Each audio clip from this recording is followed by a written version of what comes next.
Estamos con Maureen Vargas Pizarro, de Costa Rica, y profunda conocedora de la política de su país, que hoy celebra elecciones. Y me contaba, que hemos estado comiendo juntos, que se presenta una mujer por primera vez a las elecciones, cosa que me sorprende, porque Costa Rica no solo es la democracia más antigua de América Latina, es un país que abolió el ejército en la década de los 40 y ha producido un premio Nobel de la Paz como fue Oscar Arias en el conflicto de esa terrible guerra que se produjo en Centroamérica. Hola, buenas. Hola, ¿qué tal? ¿Cómo son las elecciones de hoy? Bueno, realmente en Costa Rica las elecciones son una fiesta nacional. La gente se enorgullece de ir a votar. Es una de las democracias más antiguas de América Latina, efectivamente. En el año 49 se abolió el ejército por José Figueres Ferrer.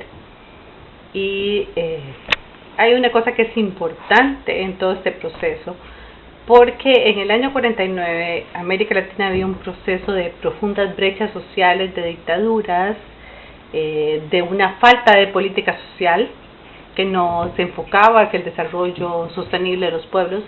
Costa Rica fue uno de los primeros países que se enfocó hacia el desarrollo sostenible, y la primera apuesta política que se hizo fue hacia la educación, cosa que no es nueva en Costa Rica, porque desde el año 1824, 1826, 94, 96, el país se ha enfocado hacia el tema del desarrollo de la educación y el ejercicio de la ciudadanía.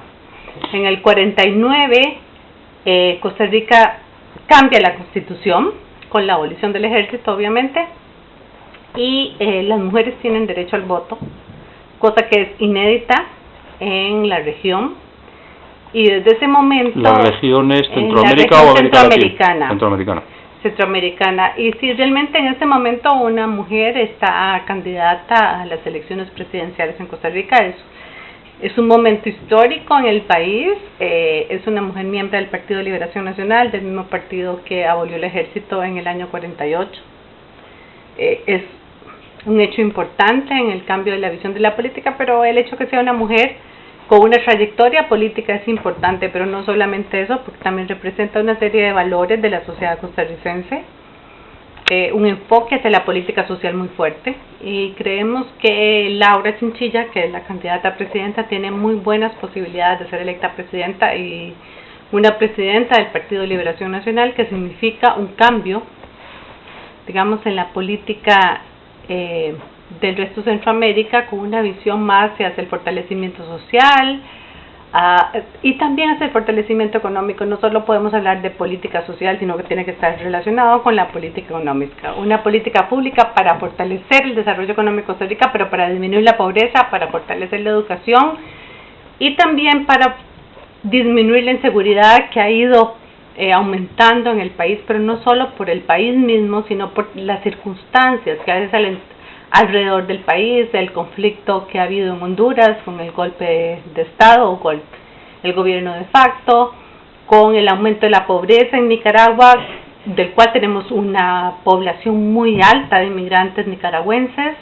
Más o menos 1 millón de nicaragüenses viven en Costa Rica, y si no vienen para obtener los servicios de salud que ofrece el Estado costarricense, que eso también significa que son muy avanzados para lo que es la región, ¿no?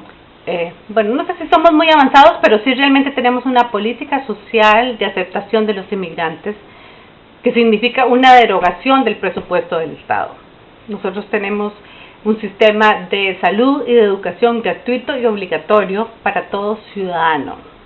Entonces el Estado costarricense acepta a todo ciudadano de la región o de todo el mundo que quiera venir a Costa Rica. Precisamente, perdona que te interrumpa, quería volver un poco atrás, porque hay un hecho que cuando a finales de los 40 Costa Rica decide no tener ejército, eso tiene una implicación en los presupuestos del Estado. Las dotaciones económicas que había para el ejército, el mantenimiento del ejército, la compra de armas, etcétera, etcétera, ¿eso en qué se revierte? Que es un ejemplo. Claro, el presupuesto destinado al ejército se destina a la educación, porque históricamente Costa Rica ha tenido un enfoque muy fuerte hacia la educación. Los gobiernos en 1800, final de 1800, destinaron mucho de su presupuesto a la educación, aunque no era suficiente. El presidente Castro Madrid definió una política muy fuerte, que era que aquellos padres que no mandaran a sus hijos a la escuela iban a tener que pagar un impuesto, cosa totalmente inédita, realmente sí, en América Latina, donde fortaleció el proceso educativo. En el resto del mundo, que yo sepa, ¿no? Claro, porque él decía, bueno, si no tenemos ciudadanos educados no podemos desarrollar nuestro país. Entonces realmente el proceso educativo costarricense ha sido muy fuerte, y en este momento Costa Rica es uno de los países que tiene un sistema educativo, uno de los mejores de América Latina, realmente sin ser presuntuoso ni nada. Pero incluso el otro día me llamó la atención leer en la prensa nacional que las universidades más prestigiosas de Estados Unidos iban a reclutar estudiantes que salieran de secundaria a Costa Rica porque eran estudiantes que tenían un alto nivel educativo en MIT, Harvard, Yale.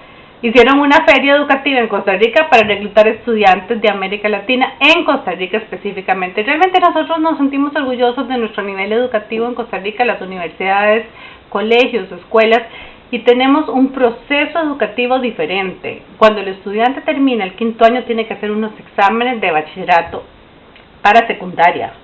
Entonces eso significa que todo el país tiene que estar estandarizado en el nivel educativo. Si no pasan los estudiantes los exámenes que el ministerio propone y plantea que tienen que hacer, no pueden graduarse de bachilleres, o sea, cosa que es bastante diferente. A pesar de que otros países tienen 12 años, nosotros solo tenemos 11 años de educación, pero con unos niveles bastante altos. Entonces, bueno, ahí tenemos un ejemplo de lo que se ha enfocado el país.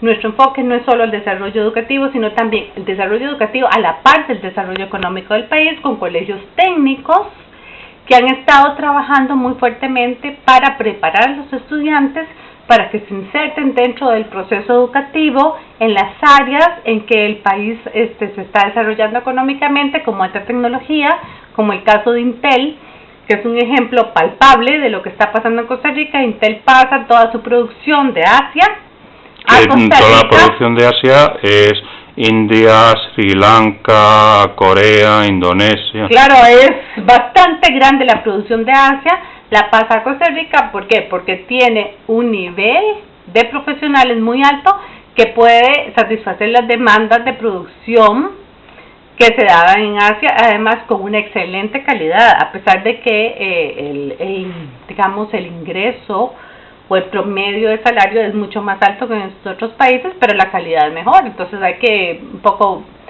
nivelar el tema calidad, eficiencia, ¿verdad? Entonces yo creo que Costa Rica en este momento está teniendo un nivel de desarrollo importante en la región latinoamericana y en la región centroamericana.